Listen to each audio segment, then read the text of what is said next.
Okay, some of you may have received a letter like this example I have on the screen where you had requested that premiums for your drug plan are withheld from your benefit check. That could be your Social Security check, your OPM check. And what happens is the letter here says, "We have received notification from the Centers for Medicare and Medicaid Services. This option has been changed to direct bill." And they explain the reason is that the transaction would result in withholding an amount that exceeds the safety net amount from your beneficiary check. So if you're like me and you want the bottom line, you don't want the full explanation. The bottom line is this: it's to protect you from having a big bill that you can't pay all at once based on your income. So the thought is, let's send you a bill so you can pay 1 month at a time instead of getting whacked for 4 months all at once. And so it's kind of a calculation thing, and they're helping you out by disenrolling you from the automatic selection that you made. Now, a couple things. If you have a $0 premium plan, some of you do in 2025, many of you do, this is kind of a moot point. If you don't, then you want to follow what the letter says. You want to take your bill that you receive and set up, an automatic bill pay from your bank, which I hope you're doing anyway. Probably not a great idea to take a check and write your name on it and put it in the mail like we did back in the day. But that's basically it. So when you get a letter like this, we have to go back and reference a letter from May 2006 from the Centers for Medicare and Medicaid Services. This explains that the new MMA, the Medicare Modernization Act, allowed beneficiaries the option to have their plan premiums withheld from their Social Security checks, which is great. So, your prescription plan, for example, will submit your payment option on the enrollment transaction. Not sure what these numbers mean. I guess this was the current numbers back in 2006 because this was all brand new.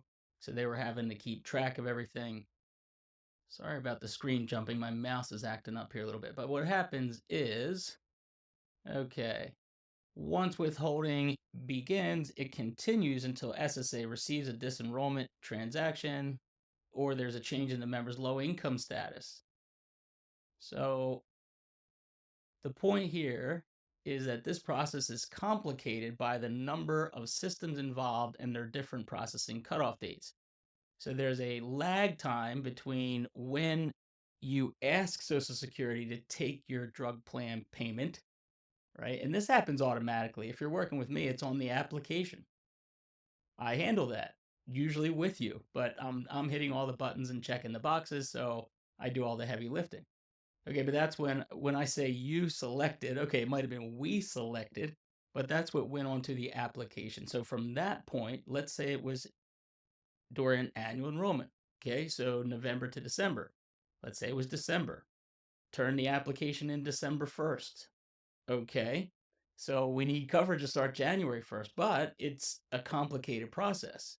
And as it says here, in the majority of cases, it will take 2 months, but in other cases, up to a maximum of 3 months. This will cause beneficiaries to have to, or to have more than 1 month's premium to be withheld in any 1 month. So that's a long way of saying it'll take a while for Social Security and your drug plan to coordinate, sometimes 2 to 3 months. And in the meantime, you'll keep your coverage, but you either will get a big bill all at once and you just start paying it then. It would be automatic if that's how you selected, but it could take 2 to 3 months. So there could be a backlog. That's the main point here. If CMS determines that you are an individual who doesn't meet that safety net threshold, well, then in an effort to look out for you, they will remove you from the automatic withdrawal so that you don't get whacked all at once with a big bill that maybe you can't sustain so easily on a fixed income. No, not really.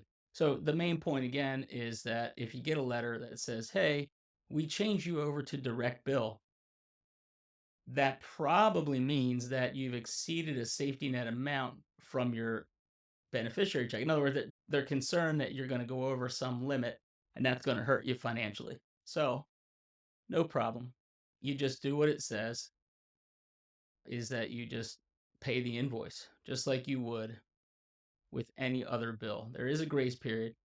However, don't do things at the last minute. That's how you get into trouble, right? If you have any questions on this, just give me a buzz. My number is on my YouTube page, but it's 443-543-9200.